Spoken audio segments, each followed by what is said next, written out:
know. So tell me about your train trip and the story of the angels.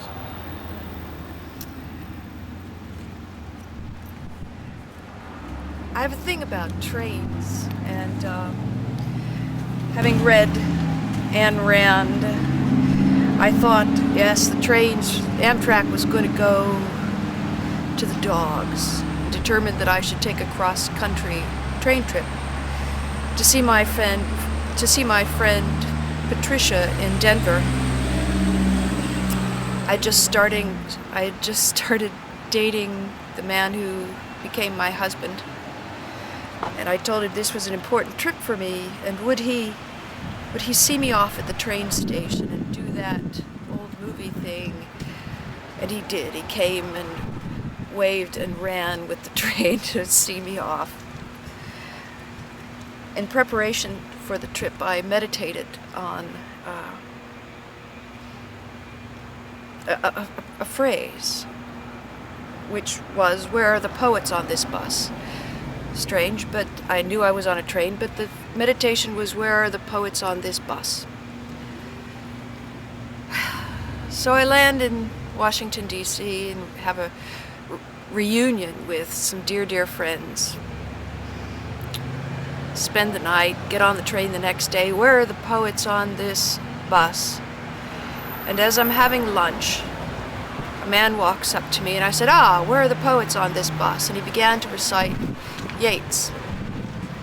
He did a whole Yeats poem. Turns out he had won the Yeats Prize.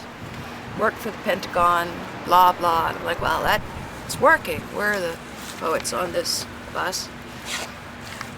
So then, in Pittsburgh, I got a sleeper, unable to sleep. And at dinner, they sat me with more people since I was traveling alone, and the tables for four. The last person at the table was a dwarf.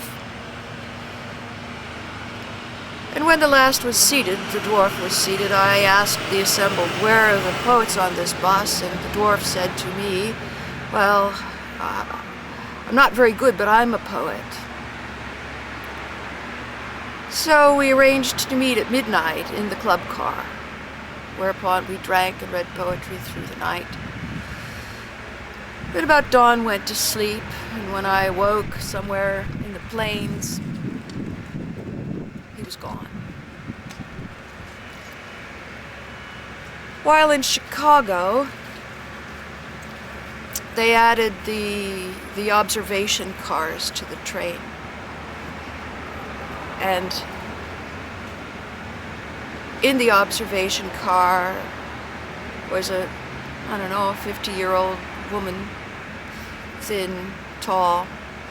Sat down next to her to check out the planes and said, by now I know it's working pretty well, where are the poets on this bus? And she said to me, well, I'm not very good, but I am a poet, whereupon she drew from her purse a poem that she had composed on the occasion of her family reunion that brought us both to tears.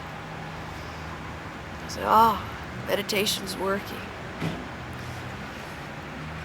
So by the time I get to Denver, I'm thinking, holy cow. The poets are on the bus for sure. And my friend Patricia meets me at the train and looks at me and she says, oh my God. She says, you're not on the earth. I said, well, where am I? She said, you're about 10 feet above the earth. I said, all I know is I have to find a poetry reading in Denver. So